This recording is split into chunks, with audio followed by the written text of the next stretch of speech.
Kembali kepada Allah, pasrahkan kepada Allah. Karena ternyata seluruh kemampuan kita banyak terbatasnya. Kami sudah berusaha maksimal, ada saja yang kita nggak disangka-sangka terjadi.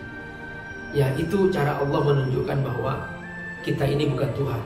Kita pasti kembali kepada Allah Subhanahu wa Ta'ala, dan kita akan bertanggungjawabkan sekecil apapun yang kita perbuat. Usaha kita itu, kewajiban kita itu hanya usaha maksimal. Kata Allah, fattaqullah mastata'tum. Di antara kamu ada yang ternyata dikuasai oleh kepentingan-kepentingan dunia, sehingga kamu lupa amanah kamu, lupa tugas kamu. Akhirnya kamu tergiur dengan harta rampasan, kau tinggalkan tugas kamu, maka aku cabut kemenangan di situ. Ar-Rahman 'allamal Qur'an, khalaqal insan, 'allamahul bayan.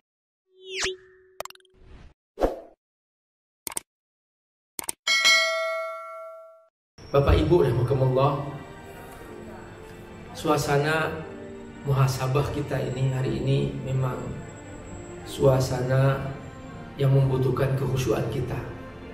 Suasana mengajak kita untuk selalu bersama Allah. Kembali kepada Allah, pasrahkan kepada Allah. Karena ternyata seluruh kemampuan kita banyak terbatasnya.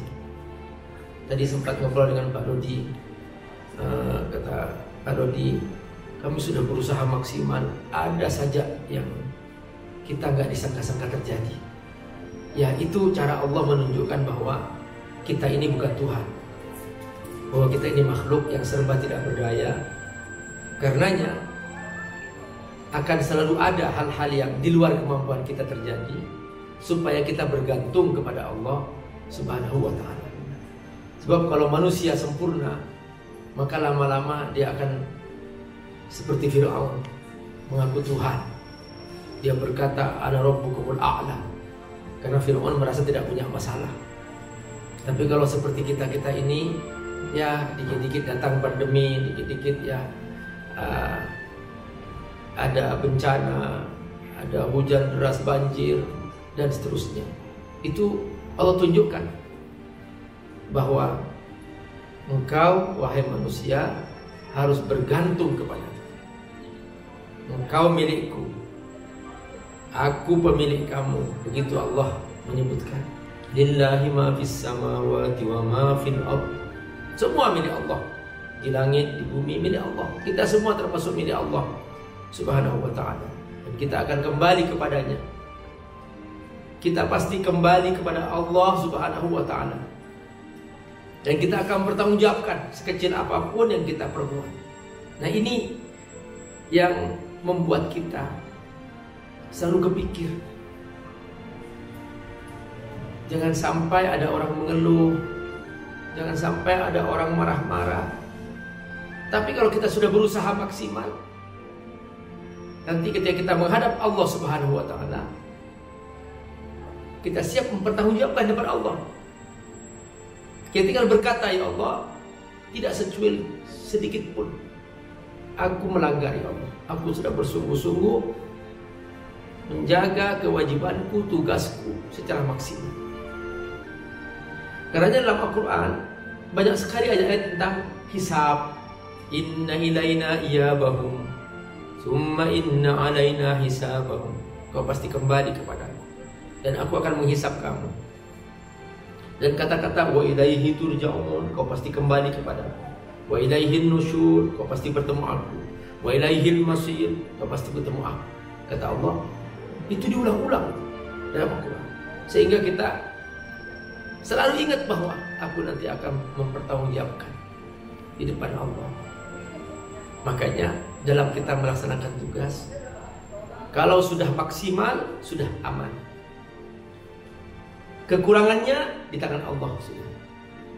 Usaha kita itu, kewajiban kita itu hanya usaha maksimal.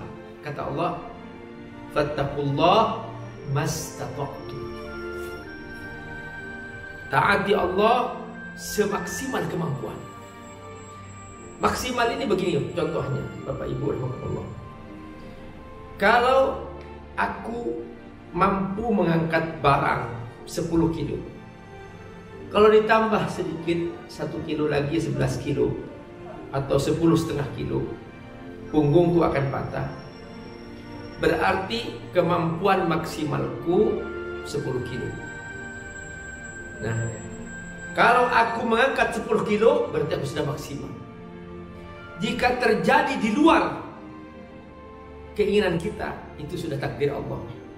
Sudah, kita ridho kepada Allah. Kita berkata, qadarullah masya. Ini takdirmu ya Allah, aku sudah berusaha maksimal. Ini terjadi karena engkau yang punya mau. Maka kita nggak menyesal. Kita nggak merasa bersalah. Nah, kapan kita menyesal? Kapan kita merasa bersalah? Kalau kita tidak maksimal. Yang tadinya dia mampu mengangkat 10 kilo, diam-diam dia mengangkat 5 kilo. Maka yang 5 kilonya itu akan dihisap nanti di hari kiamat oleh Allah. Kata Allah, kenapa kamu tidak maksimal? Aku tahu di situ ada hal-hal yang tidak kamu lakukan dengan baik. Maka kejadiannya itu bukan hal yang di luar kemampuan, tapi itu karena kesalahan kita.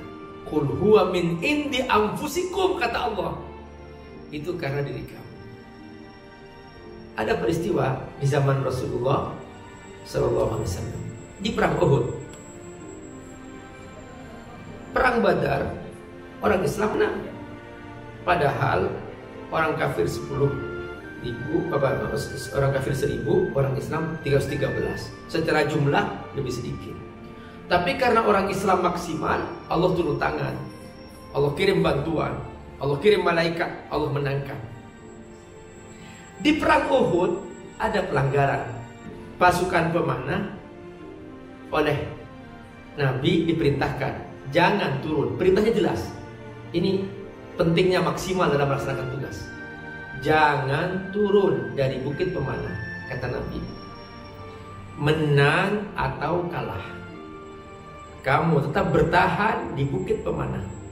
Kalau bapak-bapak, ibu-ibu sempat ke Madinah, itu ada bukit pemanah di Uhud. Di situ seringkali kita naik. Di atasnya itulah bukit pemanah. Di bawahnya, di lembah itulah terjadi peperangan. Jadi pasukan panah tinggal melemparkan panahnya saja ke bawah. Nah, tahap 1 atau putaran pertama orang Islam menang karena bukit pemanah dikuasai oleh orang Islam ketika itu. Begitu melihat pasukan lawan sudah lari semuanya, mereka meninggalkan harta rampasan di lembah itu, tergiur sebagian pasukan pemanah. Wah, kok banyak harta di situ. Kalau aku nggak turun, nanti aku tidak kebahagiaan.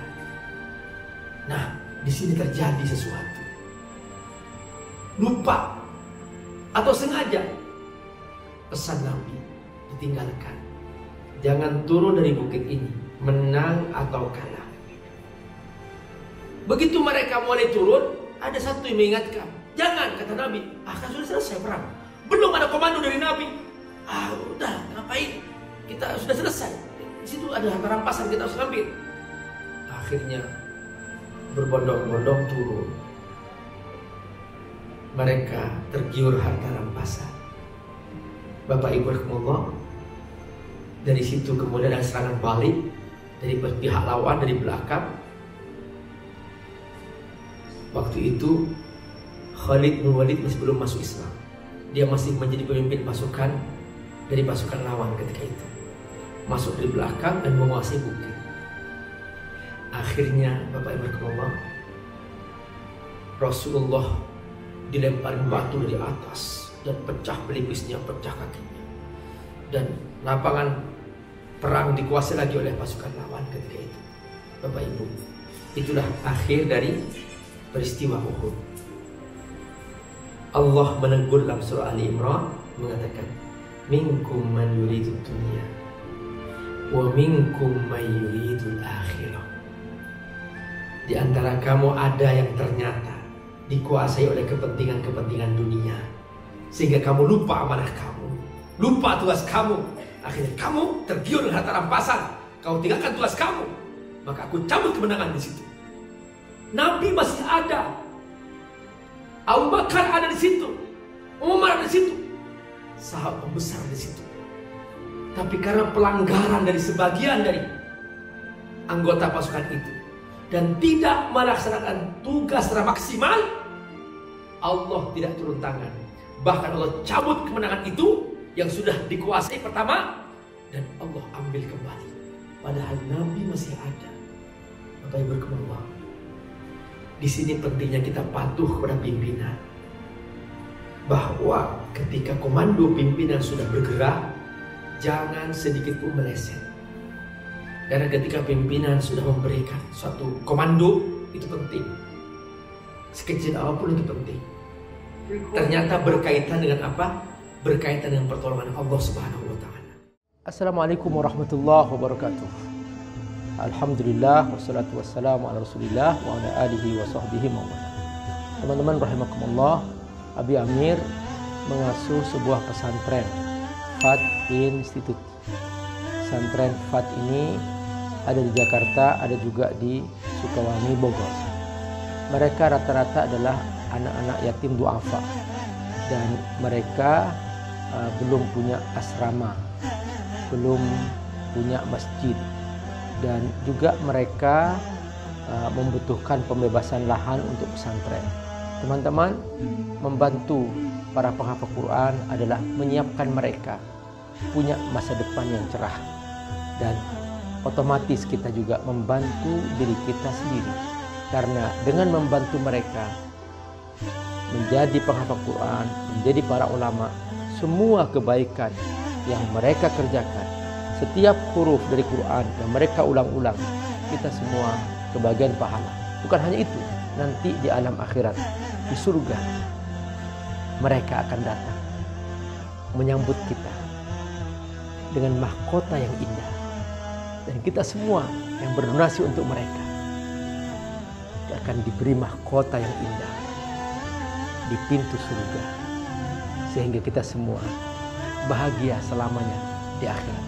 Ayo bergabung membantu para santri yatim duafa penghafal Al-Quran di pesantren Fadl Tafsir di Sukawangi, Bogor, melalui rekening di bawah ini. Semoga Allah berkati. Assalamualaikum warahmatullahi wabarakatuh.